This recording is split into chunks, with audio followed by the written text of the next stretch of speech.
তো এইটা চাওয়ার পিছনে দুটো কারণ ছিল আমার মনে হয়, যে যারা অফিসার সেনাবাহিনী ছিলেন তারা চিন্তা করেছিলেন যে ভারত একটা বড় দেশ, আমরা তো কেবল যুদ্ধ এখানে এসে শুরু করেছি, আশ্রয় নিয়েছি এখানে, আমরাই স্বাধীন করে ফেলেছিলাম দেশকে।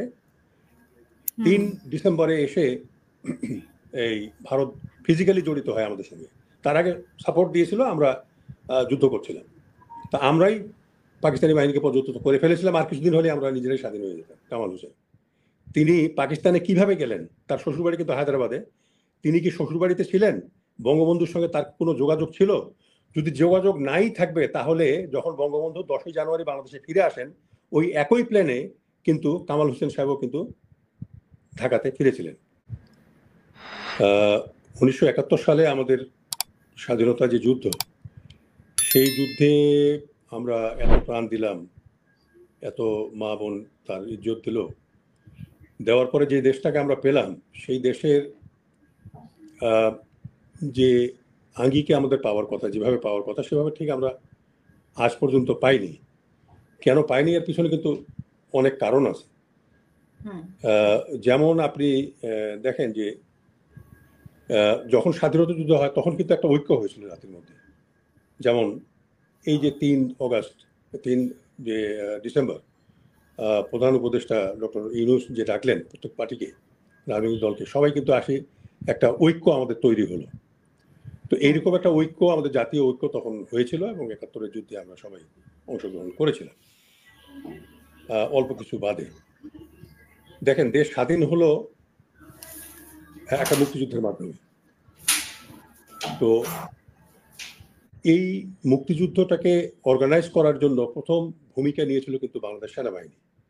ওই সময় বেঙ্গল রেজিমেন্টের অফিসাররা তেলিয়াপাড়া চা বাগানে, ওখানে 4 এপ্রিল বসে ওখানে কিন্তু আলোচনা করে যে একটা প্রবাসী সরকার গঠন করতে হবে, এবং আমাদের এই বিশ্বকে জানান দিতে হবে যে আমরা মুক্তিযুদ্ধ করছি। একটা রিকগনিশনের প্রশ্ন আছে। তারপরে 10ই এপ্রিলে আবার একটা মিটিং হয়, এবং সেখানে এই যে প্রবাসী সরকার গঠনের ব্যাপারে, যেটা 17 এপ্রিল মুজিবনগরে গঠিত হয়, বৈদ্যনাথ তলা যেটা আগের নাম ছিল। তারপরে যুদ্ধ শুরু হলো। ওই সময় আমরা দেখেছি যে জেনারেল ওসমানীকে কমান্ডার ইন চিফ করা হয়েছিল। তো পরে ওনার পজিশনটাকে, স্বাধীনতার পরে আমরা তাকে কমান্ডার ইন চিফ জানতাম। তো কমান্ডার ইন চিফ সাধারণত রাষ্ট্রপ্রধান হয়, কিন্তু আমাদের রাষ্ট্রপ্রধান তখন কিন্তু পাকিস্তানে আটকা ছিলেন বঙ্গবন্ধু শেখ মুজিবুর রহমান। তো সৈয়দ নজরুল ইসলাম অ্যাক্টিং ছিলেন, তাজউদ্দিন সাহেব প্রধানমন্ত্রী ছিলেন প্রবাসী সরকার। তারপরে বেঙ্গল রেজিমেন্টের যারা অফিসার ওই সময় ছিলেন, আর্মি অফিসার, তারা কিন্তু জেনারেল ওসমানীকে চেয়েছিলেন এবং পেয়েছিলেন কমান্ডার ইন চিফ হিসেবে, এবং তার অধীনে কিন্তু চিফ অফ আর্মি স্টাফ ছিল। যেমন এখন প্রেসিডেন্টের অধীনে তার chief of army staff, Naval staff, air staff আছে। তো এইটা চাওয়ার পিছনে দুটো কারণ ছিল আমার মনে হয়, যে যারা অফিসার সেনাবাহিনী ছিলেন তারা চিন্তা করেছিলেন যে ভারত একটা বড় দেশ, আমরা তো কেবল যুদ্ধ এখানে এসে শুরু করেছি, আশ্রয় নিয়েছি এখানে, এরা নিশ্চয়ই আমাদেরকে দিয়ে এমন কিছু, আমাদের সরকারকে দিয়ে এমন কিছু চুক্তি করাবে, যে চুক্তি পরে আমাদের স্বাধীনতার জন্য এটা খুবই ডেট্রিমেন্টাল হবে, খারাপ হবে। এবং হয়েছিল তাই। তারা 7 দফা চুক্তি একটা করেছিলেন আমাদের দিয়ে, যে আমাদের কোনো সেনাবাহিনী থাকবে না। তো এই চুক্তি সাইন করার পরেই কিন্তু সৈয়দ নজরুল ইসলাম বেহুশ হয়ে পড়ে গেছিলেন।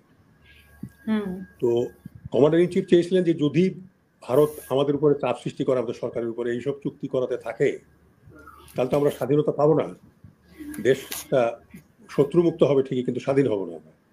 তো আমাদের একজন কমান্ডার ইন চিফ দরকার, কারণ আমাদের আসল যে কমান্ডার ইন চিফ তিনি তো পাকিস্তানে আটকা। তো একজন ফিজিক্যাল কমান্ডার ইন চিফ আমাদের দরকার, এবং সেই জন্য জেনারেল ওসমানীকে কমান্ডার ইন চিফ করা হয়েছিল মুক্তিবাহিনী। এবং প্রবাসী সরকার এবং সেনাবাহিনীর যে কমান্ড ছিল সেটা কিন্তু প্যারালাল ছিল, কেউ কারো অধীনে ওইরকম ছিল না। একটা উইকেস্ট লিঙ্ক ছিল জেনারেল ওসমানী। আর জেনারেল ওসমানীকে প্যারালাল করার পিছনে আরও একটা কারণ, সেটা হলো যে পাকিস্তানের ওই সময় প্রেসিডেন্ট ছিলেন ইয়াহিয়া খান, এবং তারই সমকক্ষ হিসেবে দাঁড় করানো হয়েছিল জেনারেল ওসমানীকে, অ্যাট পার আর কি ওই সময়। তো যাই হোক, পরে তো যুদ্ধ শুরু হলো, এবং শেষের দিকে এসে আপনার জয়েন্ট ফোর্স গঠন হলো 2 দেশের সম্মতিতে, বাংলাদেশ এবং ভারত, এবং ওইটার প্রধান হয়েছিলেন জেনারেল জগজিৎ সিং অরোরা।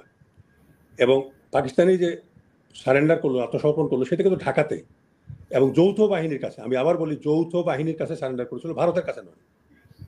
যদিও ভারত গায়ের জোরে বলবার চেষ্টা করতেছে যে আমরা তোমাদের স্বাধীনতা এনে দিচ্ছি, না, আমরাই স্বাধীন করে ফেলেছিলাম দেশকে। 3 ডিসেম্বরে এসে এই ভারত ফিজিক্যালি জড়িত হয় আমাদের সঙ্গে। তার আগে সাপোর্ট দিয়েছিল, আমরা যুদ্ধ করছিলাম। তা আমরাই পাকিস্তানি বাহিনীকে পর্যন্ত করে ফেলেছিলাম, আর কিছুদিন হলে আমরা নিজেরাই স্বাধীন হয়ে যেতাম। পাকিস্তান বাহিনী আমাদের কাছে আত্মসমর্পণ করতো। মানে মানে ভারতের সহযোগিতা ছাড়াও হয়তো আরেকটু বেশি সময় লাগতো, কিন্তু আমরা নিজেরাই একটু বেশি লাগতো, কেন তারা ওই শহরগুলোতে কনসেন্ট্রেট হয়ে গেছিল, আর গ্রামের দিকে পুরোটাই স্বাধীন হয়ে গেছিল ওই সময়। তো ভারত গায়ে পড়ে এসে আমাদেরকে 3 নভেম্বর মানে আমাদের সঙ্গে যোগ দেয় এবং যৌথ বাহিনী তৈরি হয়। কেন আপনি জানেন 21 নভেম্বর আমাদের আর্মি, নেভি, এয়ারফোর্স কিন্তু গঠিত হয়েছিল। তখনই ভারত ক্যালকুলেট করা শুরু করে যে মুক্তিবাহিনী নিজেরাই দেশ স্বাধীন করে ফেলবে। তখন তারা এসে জোর করে, অলমোস্ট জোর করেই বলতে হয়, আমাদের স্বাধীনতা যুদ্ধে তারা অংশগ্রহণ করে। তো আর 16 তারিখে দেশ স্বাধীন হয়ে যায়। তাহলে 3 তারিখ আর 16 তারিখ, তো 13 দিনের যুদ্ধ। তো এখন এর পরে এই যে সারেন্ডার যেটা হয়েছে, সেটা হয়েছে কিন্তু ঢাকায়, কলকাতায় নয়, ভারতের মাটিতে নয়, এবং আমার যৌথ বাহিনীর কাছে সারেন্ডার করা হয়েছে, লেখা আছে ডকুমেন্টে। এখন আমাদের যে ইনস্ট্রুমেন্ট সারেন্ডার যে ডকুমেন্টটা ছিল, যেটাতে সাইন করেছে নিয়াজি এবং অরোরা, সেটা কিন্তু জেনারেল জ্যাকব ভারতের, উনি কিন্তু ভারতে নিয়ে যান। ওর রেপ্লিকা কপি আমাদের কাছে আছে।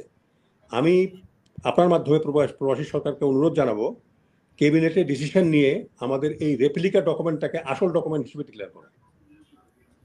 ভারত যেটা নিয়ে গেছে, ওটা আর আমরা ফেরত পাবো না। কাজে আমাদের কাছে যেটা আছে রেপ্লিকা, সেটাকে রিরাইট করে কিংবা ওইটাকেই আপনার আসল ডকুমেন্ট হিসাবে, স্বাধীনতার ইনস্ট্রুমেন্ট সারেন্ডার হিসেবে আমাদের ডিক্লেয়ার করলে ভারতের যে ডকুমেন্টটা, ওইটা মূল্যহীন হয়ে যাবে, রিডান্ডেন্ট হয়ে যাবে। এটা আমি আপনার মাধ্যমে অন্তর্বর্তী সরকারকে অনুরোধ জানাচ্ছি। এই যে যেটা দাবি করে, সবসময় যেটা দাবি করে আমাদের কাছে, সেটা আর কোনো অর্থ থাকবে না। অর্থ থাকবে না। এই যে একটা বত্যয় শুরু হলো আর কি, এখানে দেখেন আপনি। তারপরে আপনি দেখেন এই যে বঙ্গবন্ধু, ওরা সারেন্ডার করলো 16 তারিখে। আমি আপনার দৃষ্টি আকর্ষণ করব, এবং যারা আমাদের বক্তব্য শুনছেন আপনারা গবেষণা করতে পারেন এটার উপরে। সেটা হলো যে 16 ডিসেম্বর পাকিস্তান আর্মি আমাদের কাছে সারেন্ডার করলো, আমাদের কাছে, বাংলাদেশের কাছে সারেন্ডার করেছে। আর বঙ্গবন্ধু দেশে ফিরেছেন 10ই জানুয়ারি। এই যে 25 দিন, এটা 25 দিনের গ্যাপ, এই 25 দিন তিনি পাকিস্তানে কোথায় ছিলেন, কি করেছেন, এইটা একটা বড় প্রশ্ন। এখনো কিন্তু কামাল হোসেন জীবিত আছেন, ব্যারিস্টার কামাল হোসেন। তিনি পাকিস্তানে কিভাবে গেলেন? তার শ্বশুরবাড়ি কিন্তু হায়দ্রাবাদে। তিনি কি শ্বশুরবাড়িতে ছিলেন? বঙ্গবন্ধুর সঙ্গে তার কোনো যোগাযোগ ছিল? যদি যোগাযোগ নাই থাকবে, তাহলে যখন বঙ্গবন্ধু 10ই জানুয়ারি বাংলাদেশে ফিরে আসেন, ওই একই প্লেনে কিন্তু কামাল হোসেন সাহেবও কিন্তু ঢাকাতে ফিরেছিলেন। তাহলে এই যোগাযোগটা কিভাবে হলো? এখন আমার যেটা ধারণা হয়, ওইখানে যখনই সারেন্ডার করেছে 93,000 ফোর্স, তখনই ভুট্টো, আমার মনে হয়, আমার একটা ধারণা, বঙ্গবন্ধু পায়ে এসে পড়েছেন যে আমাকে তুমি রক্ষা করো।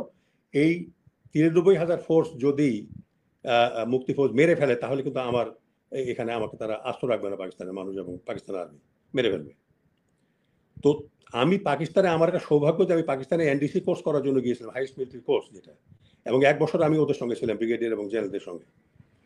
তাদের কাছ থেকে যতটুকু আমি জানতে পেরেছি যে তাকে সরিয়ে নিয়ে ক্যান্টনমেন্টের কোনো একটা জায়গাতে ভিভিআইপি ট্রিটমেন্টে তাকে রাখা হয়, এবং সেখানে ভুট্টো তার সঙ্গে নিয়মিত যোগাযোগ করতেন, এবং কামাল হোসেনও যোগাযোগ করেছেন, এইরকম আভাস আমি সেখানে পেয়েছি।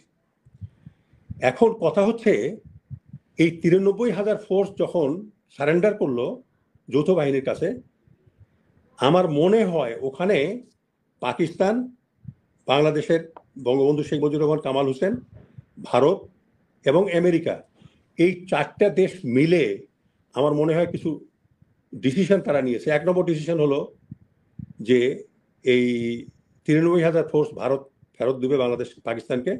তার বিনিময়ে তারা লাইন অফ কন্ট্রোল, যেটা কাশ্মীরের, সেটাকে সীমান্ত হিসেবে পাকিস্তান কিন্তু মেনে নেয় ওই চাপে, যাতে এই 93,000 ফোর্স দেশে ফিরে আসতে পারে। আমাদের কি হয়েছে, আমার মনে হয় বঙ্গবন্ধুর সঙ্গে ইন্ডিয়ার যে কথা হয়, সেটাতে যেটা হওয়ার কথা, সেটা আমার মনে হয় যে তিনি বোধহয় দাবি করেছিলেন যে যে ভারতীয় সৈন্য বাংলাদেশ থেকে চলে যাবে, যার মূল্য হিসেবে ভারত দুইটা জিনিস বোধহয় চেয়েছিল, যেটা বঙ্গবন্ধু করেছেন। একটা হলো ফারাক্কা বাঁধ চালু করা, 2 নম্বর হলো 25 বছরের একটা চুক্তি, যে চুক্তিকে আমরা গোলামীর চুক্তি বলি। এই 25 বছরের চুক্তি বঙ্গবন্ধু ভারতের সঙ্গে করেছিলেন। আমার মনে হয় এই ডিসিশনটা ওই 25 দিনের কোনো একদিনে নেওয়া হয়েছিল পাকিস্তানে বসে। এবং বঙ্গবন্ধু যে বলতেন যে আমার জন্য কবর খোঁড়া হচ্ছে, এখন আমার কথা হলো যে লোকের বিচারেই হয় নাই তার কবর খোঁড়া হবে কেন? আর উনি জেলে থেকে জানবেনই বা কি করে যে তার জন্য কবর খোদাই করা হচ্ছে? একটা কবর খোদাইতে তো 8 ঘন্টা 1 ঘন্টার দরকার, বেশি সময় তো লাগে না। তো তাকে জেলখানায় রেখে কবর খুঁড়তে যাবে কেন জেলখানায়?